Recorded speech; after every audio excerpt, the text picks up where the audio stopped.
So if you guys are just tuning in, this is Not a Journalist, and I'm Brian Holiday, and I'm here with Ari. No, see, we It's okay. literally just had the conversation. Ari, and then your last name is a beautiful name that I'm afraid to mispronounce, so I'll let you pronounce it first before I. Okay. It's very kind of you to say it's a beautiful name because it is not. My last name is MacGillivray. That's awesome. But so the funny thing is about my name is I had that not that I'm in any way an immigrant kid, but I had that immigrant kid school experience Yeah, where the teacher's like reading the names. Yeah. And I always knew when the teacher got to, I'm like, present. And what's wild is my name is pronounced exactly as it's written. Like, there's no tricks, there's no hidden, anything. you But anyone looks at Ariadne MacGillivray and they go, what the MacGillivray. fuck am I supposed to say here? MacGillivray. Mm-hmm. I said it right. MacGillivray. Yep. Ari MacGillivray. That's it. All right, I said it once properly, and I will not feel as bad when I say it's probably slightly off. Just because, I'm so used to seeing your tag, Theophanes, Yeah. that in my head, it's just like, Theophanes. Which I imagine I'm pronouncing that one correctly. Please tell me I am. No. No, you're not.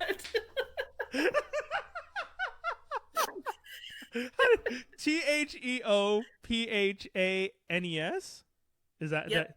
Okay. Theophanes. Theophanes. Oh yes, like classic Greek style. It is. It actually Ah. means an epiphany from God. Oh man, all the okay. So all my friends out there who know I'm a huge Greek Greek ethos. When I was in CEGEP and university, all my electives were Greek mythology related or Greek history Hell related. yeah. So, because I really, really fucks with Greek mythology and classic mythology, Roman, all that stuff. And for me to come on and say that so poorly, and for you to have to explain it, I lose all Greek geek credibility. And No, man. You're done. I'm You're done. done in this town. They're gonna run me out, Agamemnon style. Deep cuts. Poor Agamemnon. Honestly, he deserved it, though. Yeah, I was gonna say you said poor. My first thought was, didn't he killed his daughter? I mean, No, it's fine. He had it coming. Yeah, and I have to say, this is still off topic, but I have to say, waiting 10 years to plot the death of your husband is yeah. one of the most metal things you can do. It was like when I remember the first time because it's the son, like it's a whole thing, the fates are involved, and and I remember reading and being like, this is some dedicated shit right here. Like you held to this anger and you were just like, oh, we gonna get that vengeance and it gonna be sweet. And I was just like, hot damn. And then you read, and it's such a great story. I really do like the Greek plays. I think there's, I like mythology in general. I think it's when people ask me why I'm into comic books, I always tell them because mythology was the first comic book I ever read. Right? The hero's journey. Oh my God! Right? Exactly. Joseph Comics Campbell. 101. Sorry. The hero's journey is just Comics 101. It's just every Greek tragedy with superpowers. Bong. And I tell that to people all the time. Whenever someone's just like, well, you're into Greek mythology and comic books, it's just like, yes, they're literally telling the same stories. Like so many of those characters, for God's sakes, Hercules is in comic books, Ares is in comic books, Thor, they're all there. They brought them all in because these comic book writers were just like, I mean, if we're gonna rip this stuff off, we might as well throw in the originals. Why the hell not? Yeah. Let them run around with the originals, and every time I just laugh about it.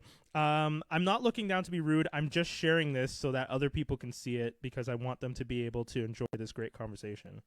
Oh, shoot. I should do that too, right? Yes, by all means. I'm going to try and tag you. Oh, there. Bong. Tagged you right away. Bong. Hell all right. yes. So you the one and only. You should see the tag right away. Got it. All right. So if you guys have been to, I really wish I had started recording right from the start because we started geeking out already, folks, and you guys missed out conversation. There's a costume change, showing off the Batmobile, talking about dope shoes, all of that in the 5 minutes before we went to air, and I'm like, Why didn't I just hit record? But you know. I know. I'm so sorry. I didn't save my sweet, sweet gold for on air.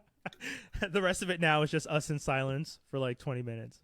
Yeah. So what are you up to? I mean, yeah, you know, leading that boring life. No, guys, today. Oh, I'm very excited because we just got to 4 people watching, and shit. today is May 4th, and 5. Okay, it's going up now. I'll let that happen. But folks, today is a very special Not a Journalist, because we're going to be talking about a lot of things, but one of the things we're going to be talking about is Star Wars. As you can see, we're all decked out. I'm wearing Star Wars. I have a Stormtrooper cap. Ari's wearing that awesome tracksuit with Vader. Oh, it's so beautiful. It's got the Death Star on the back. Hold on, I'm gonna take my shoe off.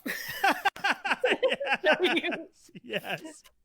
I wear these shoes every May the 4th, and I feel like I never get any credit. I love it. So it's yes. the little pilot, like straight up high top Adidas. Oh, those are beautiful. And the little guy comes off. So you have the Adidas if you're like chill, but if you're not chill like me, you have the little pilot on there.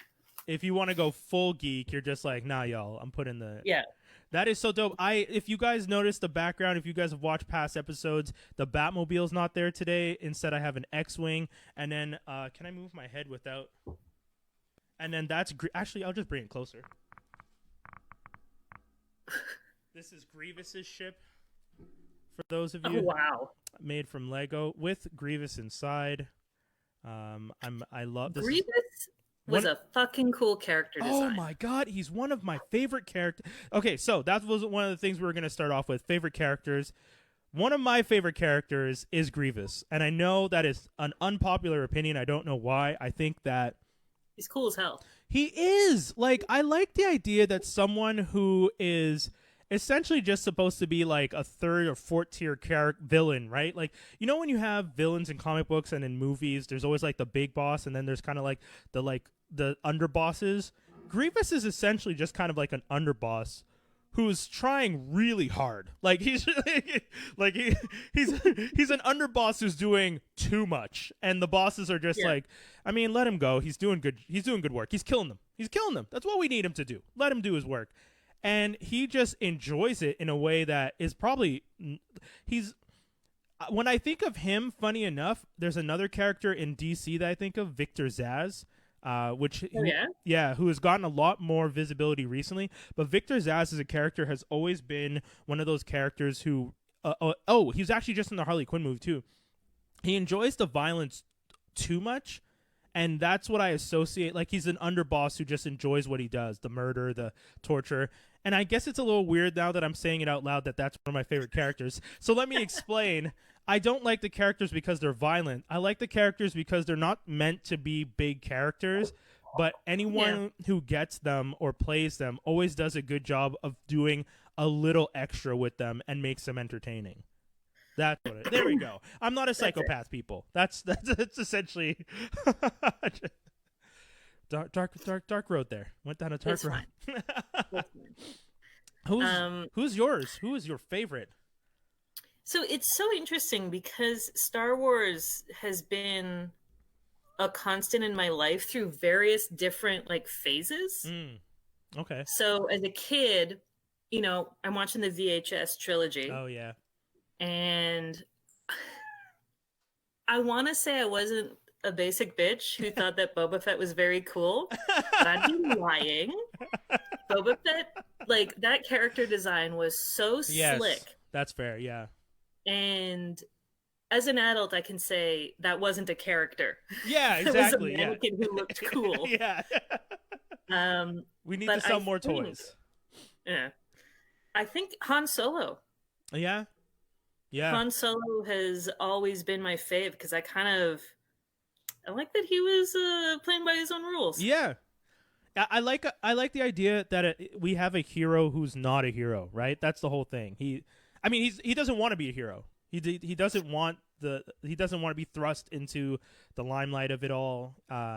He's very much a criminal and understands that. And I think what was your opinion of who shot first when they were flipping back and forth and stuff?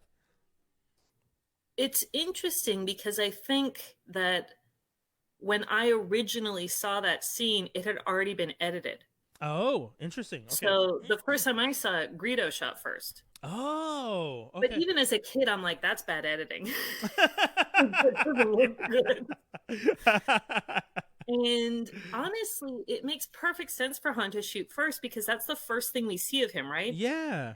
And so it establishes the character. And why I think Han is very cool is this is Luke's story. Like the original trilogy is Luke's story Yeah. Yeah. of how he goes from like shitty, whiny boy Yeah. to like mature, Yeah.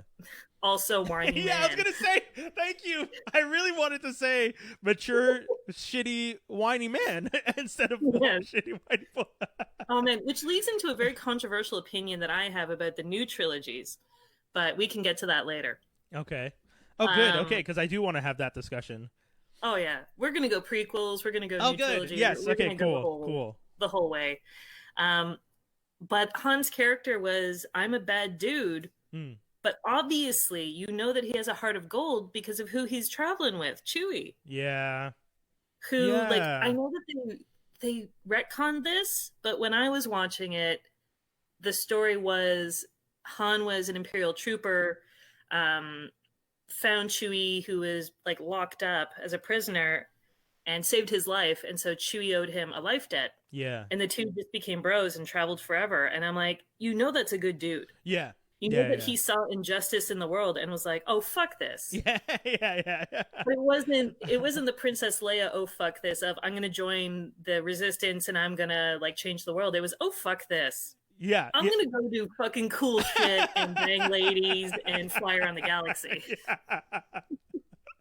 I'm gonna be the more badass Shatner, like the Captain Kirk. Like you guys have all these like little dudes trying it. No, Han Solo was the OG. Like I'm like suave, debonair, and like I Yeah. think it's also depicted in the company he keeps. Like Lando Calrissian is equally like a suave, debonair, like space pirate, and they're both like, yeah, man. You know, like they like look each other and give each other like, we're cool, and you're like, yeah, okay, I want to hang with these guys.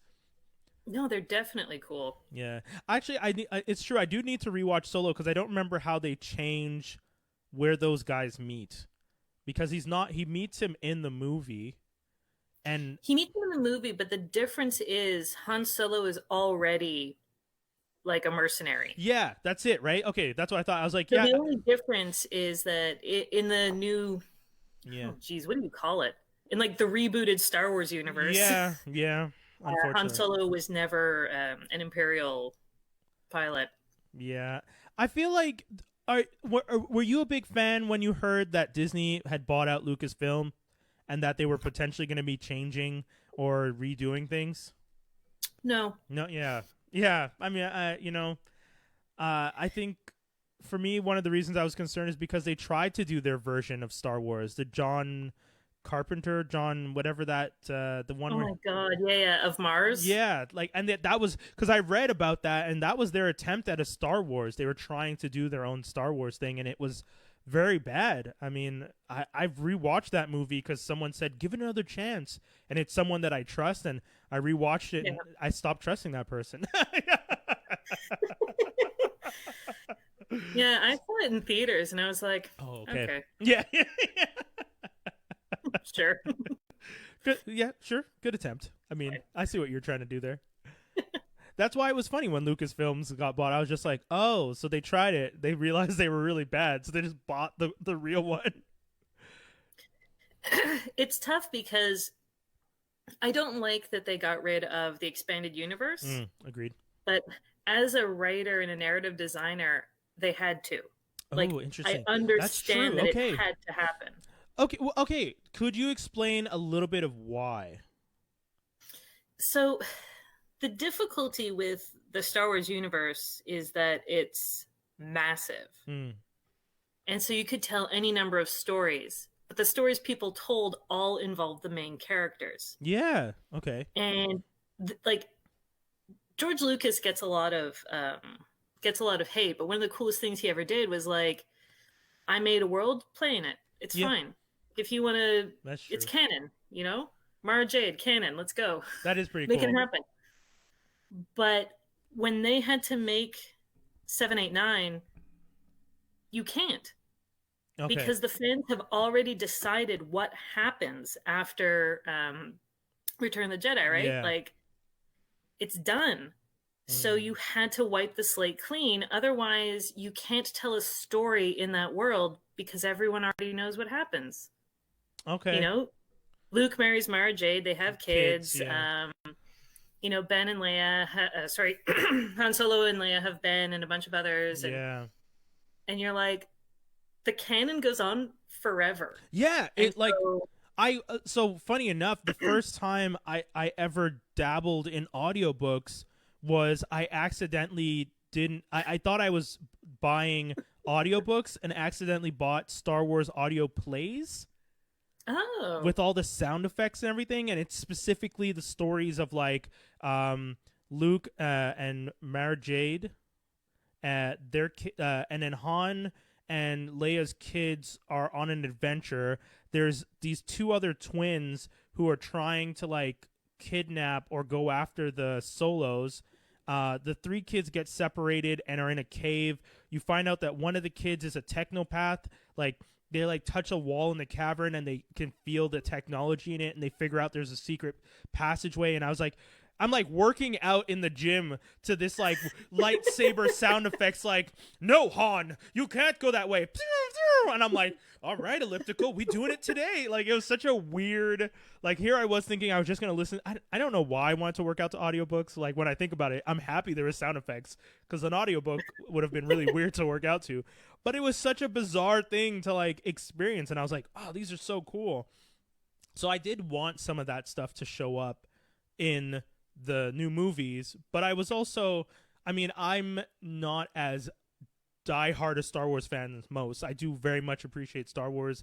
I think I'm one of those kids who likes it more for the gadgets and the culture that surrounds it more than the actual story itself, because I like, as you saw, I like toys. You know, I'm a big kid, so.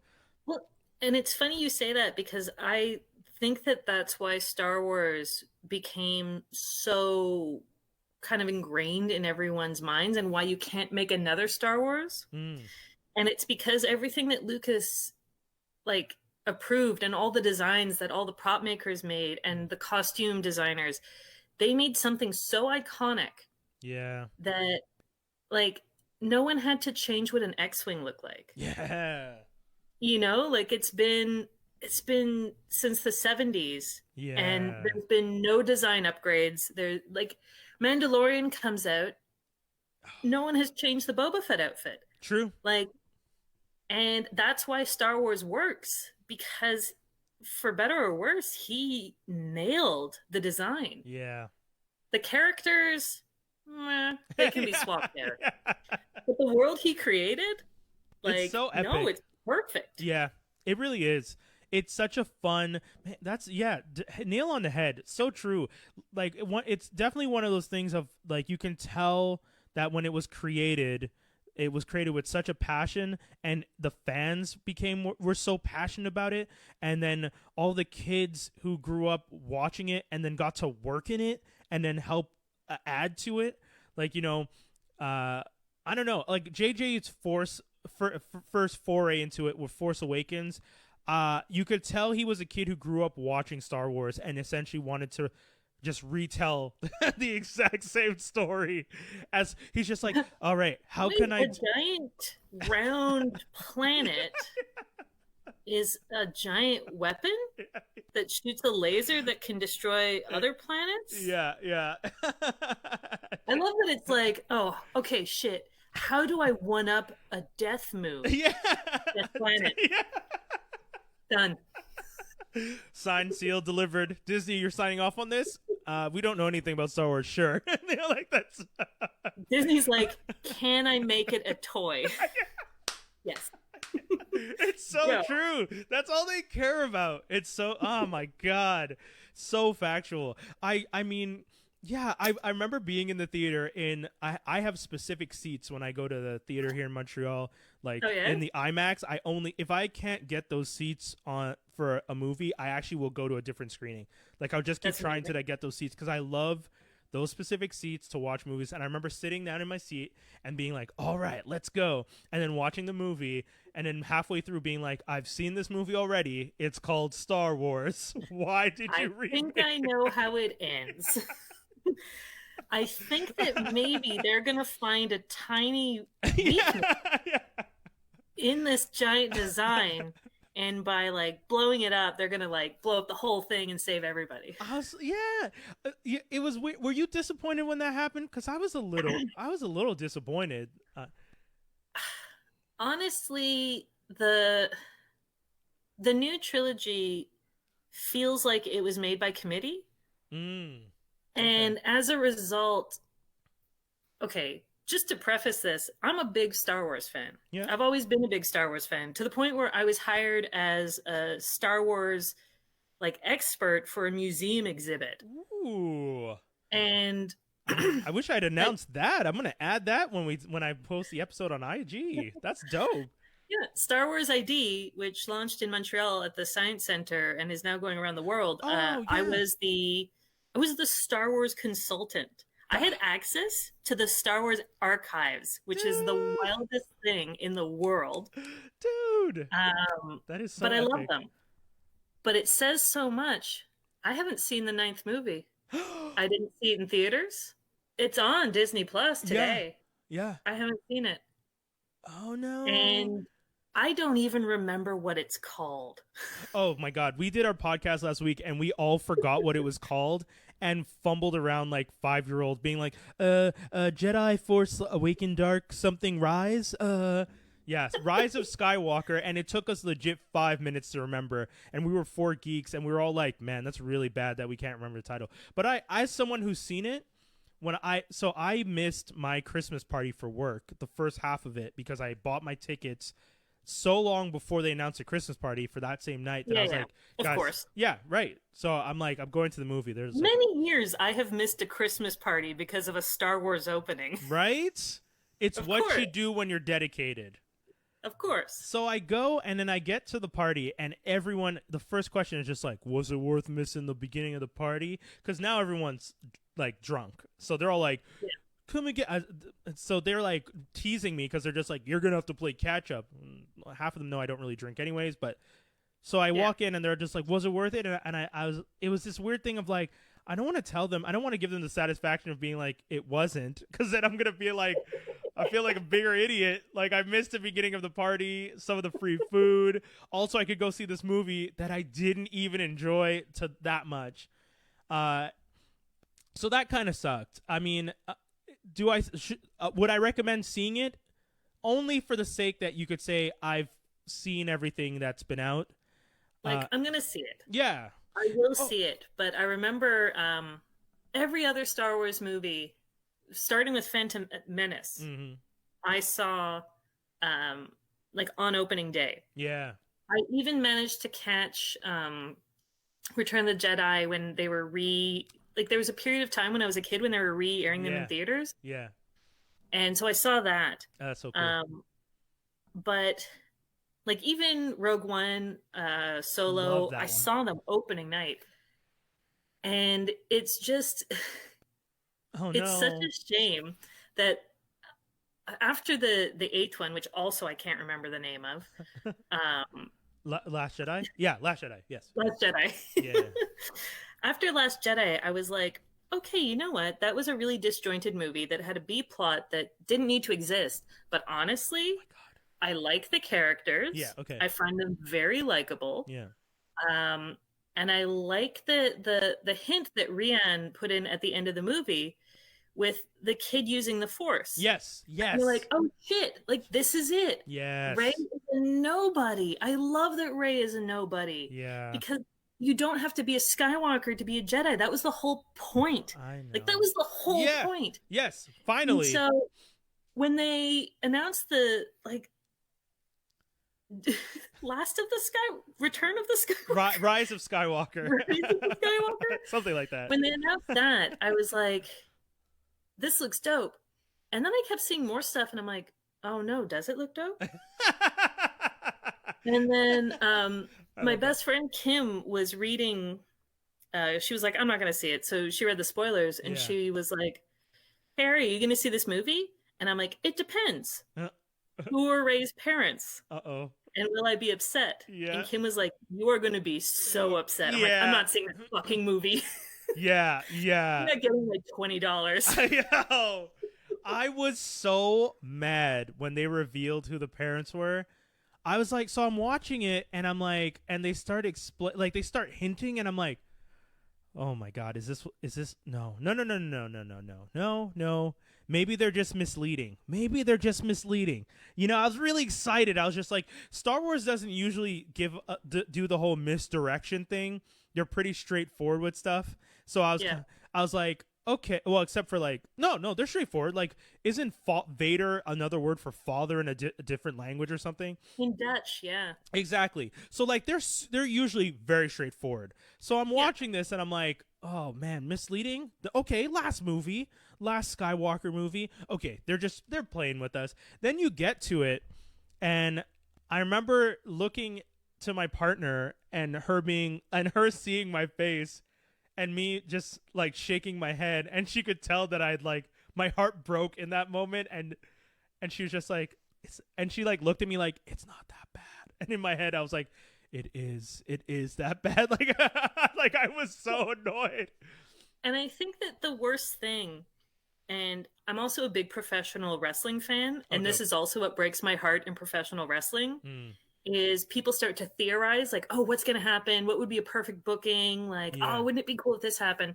And of course, as Star Wars fans, we're like, oh, shit, that was the Emperor's voice, like on that big trailer reveal. And I'm like, shit, that's the Emperor. And then we started going like, okay, maybe Snoke has something to do with like Darth Plagueis. And maybe Plagueis taught Sidious how to be immortal, because that was actually part of the canon. Yes. And then you're like, no, it's a clone, and he fucked. Who did he fuck? Doesn't matter. Doesn't matter. I love it. It's true. Yeah. Like, come on, man. Yeah. Give us some credit. Do you feel like, I was wondering when I saw it, I was just like, is it because was that made for non-fans, like for people, like, I shouldn't say non-fans, was it made for people who weren't diehards and didn't go for opening nights and stuff like that? It was made just so, because the people who didn't know the whole story from the beginning, or who watched, you know, half-assed while on their phone, and now we're watching this one in theater because they may have been dragged, and it's just like, hey guys, we know you don't usually like this stuff, but look, it came full circle. Like, what do you think? It comes back to what I said before, that the new trilogy felt like it was made by committee. Yeah. And it's not just because the movies were so disjointed and weirdly edited, but it's also because it felt like a team decision. And it felt like a very Disney decision to end the movie with, they fall in love. Oh, I was he is redeemed. So mad. I was so. Kylo Ren is a Disney princess now. I was so mad when they started introducing things like force, like teleportation, like I can pass things to you through the Force, which maybe they've done it before in the canon. I don't know, but they did not. Okay. So when they started doing that stuff in the last movie, because at least establish it in other movies so that it makes sense. Same thing with force healing. Like, I know force healing was a thing that existed. I remember some people saying, like, make sure you watch the Mandalorian episode before you see this, so that you're not as shocked when you see a certain something. And I was like, what? I shouldn't have to watch the Mandalorian episode to acclimatize myself to the idea of force healing. What are you talking about? But yeah, so I watched it, and then I watched that, and I was just like, okay, force healing's a thing. I get you. I mean, but then it was just kind of like, guys, you're right. It does feel like a committee thing. It feels like everyone sat in the room and they all pitched ideas, and then they voted on it, and they're just like, yay to this idea, and then, you know, and then they figured out how to patch it all together. And I don't, and oh my God, the Wrens, the Knights of Ren. What a wasted, like, if I know that Disney's all about action figures, but come on, like that's such a blatant attempt at just being like, we want to sell toys. It felt like G.I. Joe of old. Oh my God, yes. You know what I mean?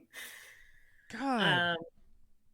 No, and here's my controversial opinion, which might not be that controversial now that I think about it. The prequels weren't as bad as we remembered. Okay, so I'm ready to go to court for this. Like, my partner says the same thing every time I tell her how much I hated I hated the third one. I liked the Phantom Menace. I'm like, Phantom Menace. I don't hate. It had one of my favorite lightsaber battles ever, easily, and it was kind of a cool like introduction, kind of like, let's start over. Midichlorians are a little weird, but whatever. Like a few things didn't land, but overall, Phantom Menace not as bad as I remember it.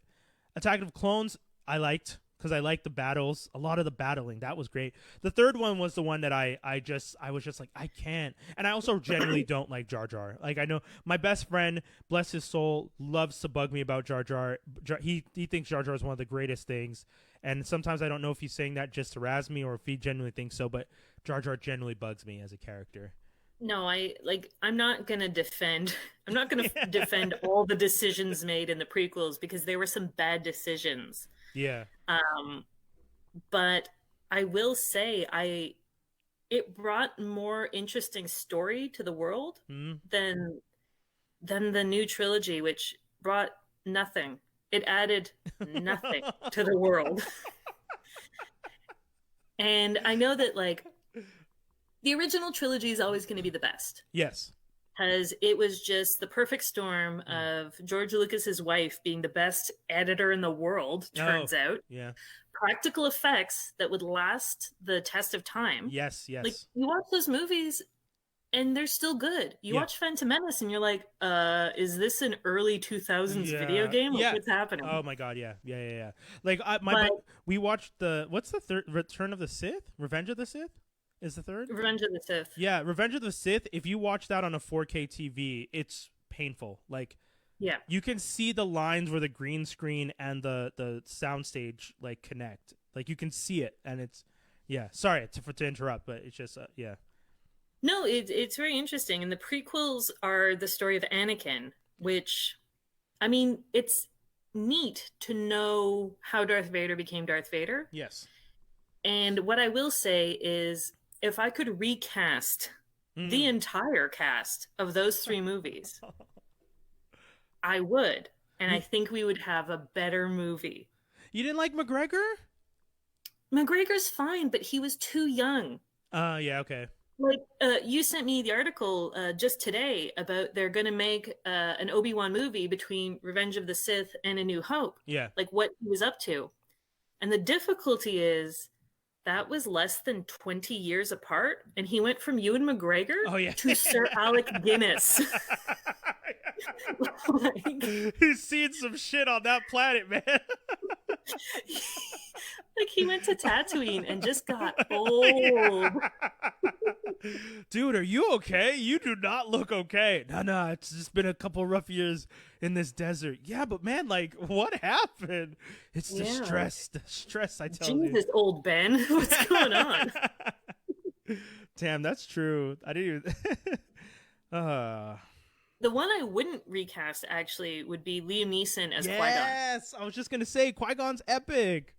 And I would actually want to lean into the fact that Qui-Gon was not a good Jedi in the sense of Jedis. Do you know what I mean? Like, I know, but I just like that you're throwing shade at Qui-Gon. I think that he was very, very good. Yeah. But I think that he didn't fit in with the Jedi Council, and I don't think the Jedi Council liked him at all. Oh, interesting. Okay. Yeah. And I would have liked for them to lean into the fact that he was a bit of an outsider. Oh, cool. Yeah. And that Obi-Wan, having a mentor like that, would also be a bit of an outsider. And that would explain why Anakin then becomes the ultimate outside. Ooh, yeah. Exactly. Okay. God, you really are good at this scripting. That was such a Professional writer. yeah. Seriously, you're just like, here's how I would rewrite this movie to explain some of the things that come up a little bit later, and it's just by it's such a subtle like change, but it really helps the narrative connect the whole way through. And the interesting thing is, it would make sense why he was obsessed with midi-chlorians, Yeah. which the Jedis wouldn't want the world to know that there's a physical Yeah. attribute to the Force. They want it to be mystical, right? Mm. It's almost like they're hardcore Christians. Yes. And they're like, no, the Bible says this. And you're like, but science? Yeah, yeah. Like, no, get your science out of here. Get your evolution out of here. That would be so good too, because then it would explain why you don't hear about midichlorians later on. It's like this one guy, oh my god, there's so much like could be done with that. Hot damn, that is good. That is really good. Because like that's one of the things my best friend and I, whenever we talk about it, we always go like, whenever he explains like, I love Jar Jar, I hate Phantom Menace, and I'm like, I like Phantom Menace so I hate Jar Jar, but he's always just like, he just looks at me and he's like, midichlorians, and I'm like, yeah, okay, I don't really got much to say against that. But it's like, oh, now with that theory, it's just like midichlorians, just like, well, you see, he's more of the scientist towards the like, it's such a perfect counter to explain why they did away with it as part of that's it. And when you look at how any of the future Jedi explain the Force, like how Yoda explains the Force, how how all the Jedi Council explain the Force, it's this mystical thing that you can't know. Yeah. In all of us, it surrounds us, but you can't know it. And so for Qui-Gon to be someone who's so curious that he would actually study it and go, actually, there's a very physical and biological component to this, they would be like, fucking shut up. Shut your dumb mouth. Don't tell anyone about this shit. And we are going to bury this science that you figured out. There's like a holocron somewhere with like Qui-Gon's notes, and it's like, well, just going to put this in the fire. Yo, that is so epic of a oh my god. Please write the fan fiction for that whole story of him growing up a scientist and then realizing that he's a Jedi, and like either the story starts with him being a scientist and tapping in to midichlorians, and he himself isn't that like versed in it but understands midichlorians, so can manipulate it even more, and that's how he got in. Exactly. And also don't forget, Qui-Gon Jinn discovers the Force Ghost. He's the first Jedi who's able to project his spirit after dying, which then Obi-Wan does, and then Anakin does. Yeah. So, like, he didn't just intuitively know how to do that. Yeah. He figured it out. So, anyway, dude, I stand Qui-Gon. I think Qui-Gon's great. Your explanation for why he's one of your favorite characters and like the Phantom Menace is good is so much better than me being like, I like psychopaths. You're like, there's like a great tapestry of a story to be told here. If you look into the sun, it's like, whoa, this is fascinating. Then me, I like psychopaths. He likes killing. It's great. To be fair, everything that I'm telling you was definitely not what George Lucas was thinking as he wrote this down.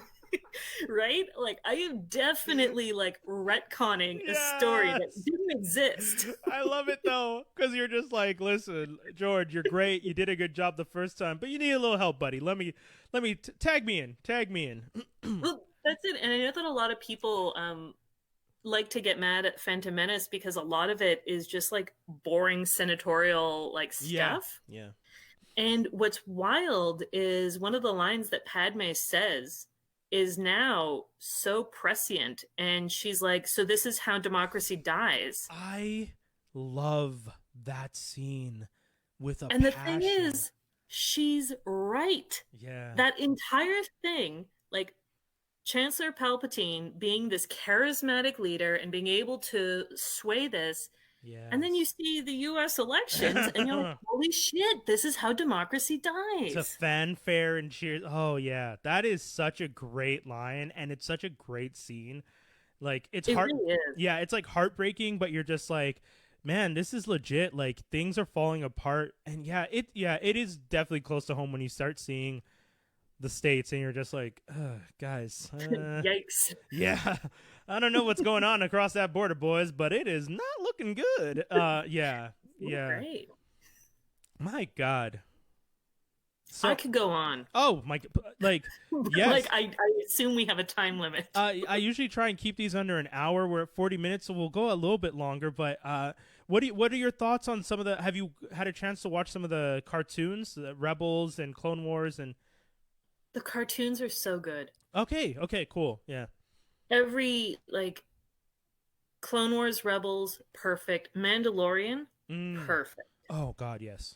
Mandalorian felt like the first time that I had the vibe of the original trilogy. Yeah. And it's because it's goofy. Like, people forget. People forget that this was a movie that was for kids. True. And it's goofy. Yeah. And you watch Rogue One is not goofy. but like Rogue One's one of my favorite movies. Like Rogue One's great, but that is no, devastating. Yeah. The end of that movie, I was like, oh my God. Yeah. When Vader comes in and they're like, I mean, cool as shit. Yeah. It was beautiful though. Like, it's getting to see Vader be that Vader, because you kind of just saw the like tall guy kind of walk around, but this was like full on like.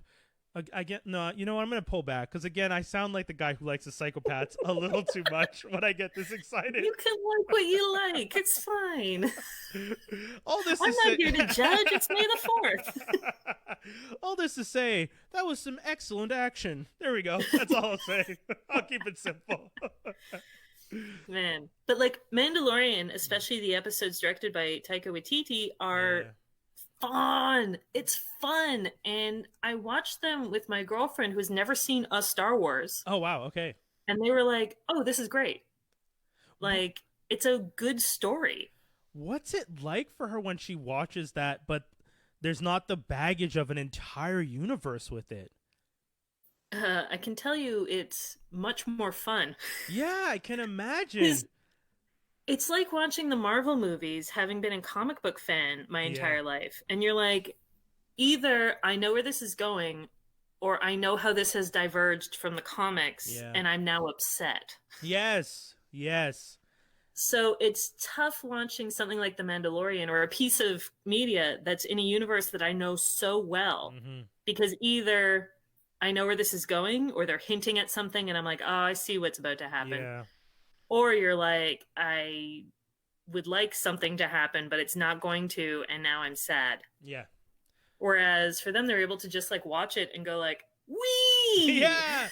And a fun show. And I say that all the time. Like, it's gotten to the point where, like, I don't want to do the Easter egg hunt. I don't want to look for the Easter eggs, but because I can't turn that part of my brain off, my brain is always like, oh, that's a nod to this. Oh, that's a reference to that. And my brain's just like, okay, well, if that happened and then this connects with this is going to, I was like, okay, and you're like, your brain's like, you know, like that meme of the math equations. Yes. It's like pulling all the pieces together. And I'm like, oh man. And meanwhile, my partner's watching it, who, you know, she watched, before we saw Force Awakens, she binged all the Star Wars movies in like a week, and was just like, all right, let's go. And I was like, dope. And then when she watches Mandalorian, I feel like for her it's just more a continuation of like, cool, I just plowed through these are fun. I like seeing the story in chronological order or in release order, and that, you know, that's all I have to do. Whereas like I'm like actively trying to connect dots, and it's too much baggage. I don't like to have the baggage sometimes. Well, and that's kind of why why they had to wipe the expanded universe, because it's like, we had too much baggage. We knew everything that was going to happen to multiple generations of Skywalkers. The crown for bringing it back goes to you. That was, you're right. Because you made that point at the beginning. That's the main thing. It is a lot of baggage. And if we all had the extended universe at our disposal, knowing exactly how it's going to play out, that sounds like it'd be really hard to. And yeah, it's true, because that's the same thing with me in the Marvel movies, like you're saying. Or even, I think the best example for me is the Percy Jackson, the two movies they made.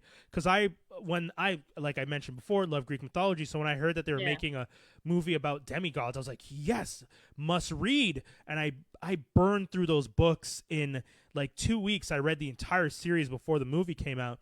And then I saw the movie, and they already changed when certain gods showed up from the second book or showing up in the first book, but they show up for specific reasons in the second book. So how do you get to that point now? And yeah, it sucked, because then there's so much baggage. Oh man, that is such a valid point. It would have been hard. It's tough with books because, like, I'll use the Harry Potter books as an example. I read those books before, the movies came out. One, having never had to say Hermione's name out loud, I never tried to pronounce it. Yeah. So in my head, I would just read the name and be like, ah. And the only time I ever heard it like pronounced was in the trailer, and I'm like, Hermione? Really? Oh. That's how you say it? Yeah. But like when you're reading those books, my Hogwarts looked very different from what I saw on screen. And those are actually really good adaptations, but so much more happens in the book that adds more context. That the director now only has 2 to 2.5 hours to create a world, show us how the world works, show us the characters in that world, why are they important, and so much of the books is just like, and I can't use you. So I'm left with like a script. Yeah.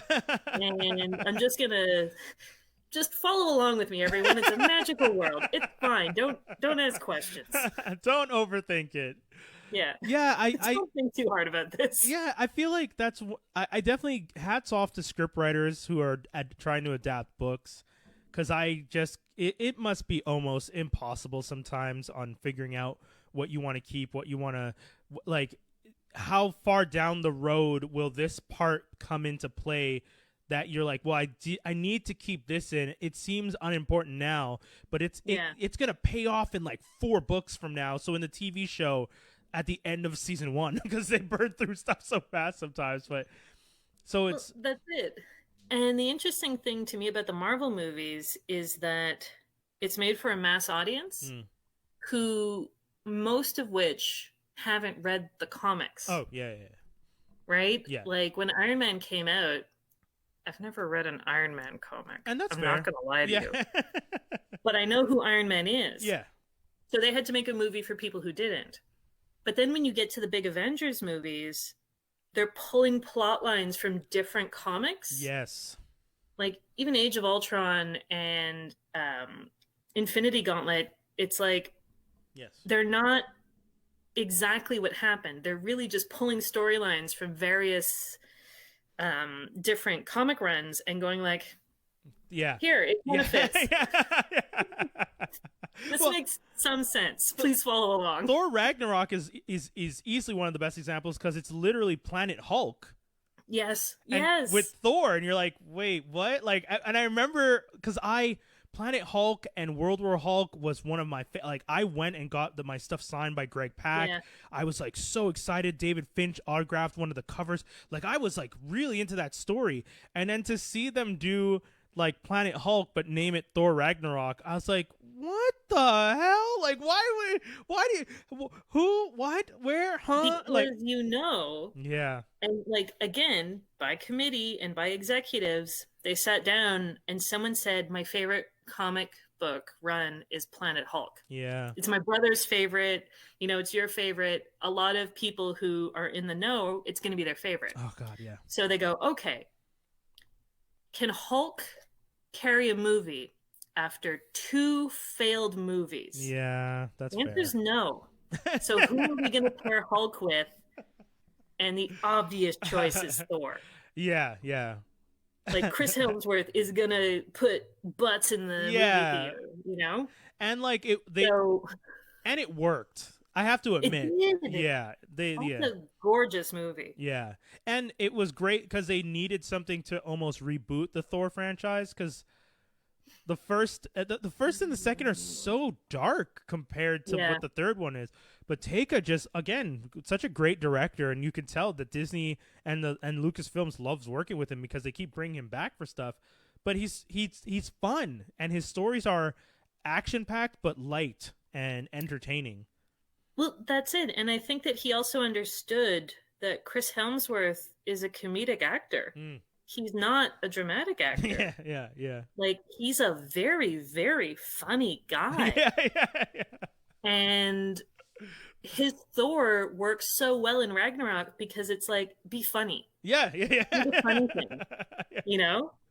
He does it. Even the prequel stuff, the like when he has a roommate and like that stuff was hilarious. That stuff was so good. Like, he's a funny dude, and I think that, like, he's even funny improvised. Yes. So Taika, to his credit, is like, what are the strengths of the people that I'm working with? Let's play to that. Yeah. Rather than try and make Chris Hemsworth be shirtless for one scene, which, you know, and then like be broody, which is gross and weird. Or then when the Russos got him, they're just like, all right, let's put on as much weight as possible, and you're suffering from PTSD, which he does a good job with. It's just, I remember my friends and I were talking about it on our pod. We were just like, but doesn't it bother you guys that PTSD is used as a butt of a joke? Like, that was one thing that we felt. Yes. Yeah. That was something that bothered us. We were just like, we've never, like, none of us have PTSD, but like my first thought was, I don't think PTSD should be made into a joke, guys. I don't know. Like, don't get me wrong. You figured out how to tell the story without offending too many people, but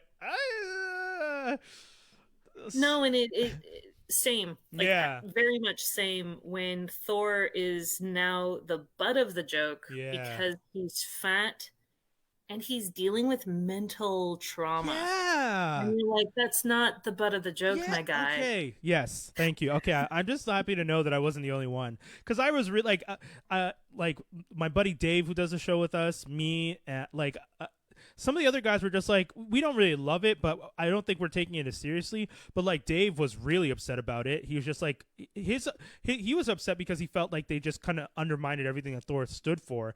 And then I was upset with it because I felt like, I don't think mental health is the angle they should take to play with this, because I feel like especially when they started getting serious with him and he's explaining like, I really am in a bad place. I feel like I didn't do my job when I needed to. And then I thought killing this person would make me feel better about my decisions, and instead I just feel worse. And I was just like, oh God, yeah. No, there's a good story there, but it was told poorly. Yeah. Because at the end of Thor Ragnarok, he, as ruler of Asgard, allows Asgard to fall. Yeah. Which already, that's shitty. Yeah. But in Avengers, right, when he attacks Thanos and hits him in the chest, and Thanos goes, you should have aimed for the head, and then fucking kills everybody, Thor thought about that forever. Oh, God, that's so true. And I find that so good. Like, it's so good. And they had something to work with there, and they just kind of, like, had a little hot potato, and they went like, no, I dropped it. Like, you were given a little narrative gift. Yeah. And you went like, Yeah. There was potential here. Oh, well, we don't want mashed potatoes. Blop. I'll just I'm going to put you with Qui Gon's holocron over here. Oh my God. Ari, this has been such a great conversation. Oh man, I love it. I had a blast talking with you, geeking out. Star Wars, superheroes, Greek mythology. Like, man, I didn't even mention it when you brought that up, but did you know that's what I have my degree in? Really? Yeah. Hot damn. So my actual degree is classics, modern languages, and linguistics. Oh, shit. And the classics bit is Greek and Roman. So I took Roman archaeology, and I took Roman drama and literature. I took ancient Greek for a year, which let me tell you, I retained 0. But yeah, and also my name Ariadne, Yep. I'm named after a princess in Greek mythology. Yeah, yeah. That is so dope. Yo, yeah, that is so cool. That is so cool.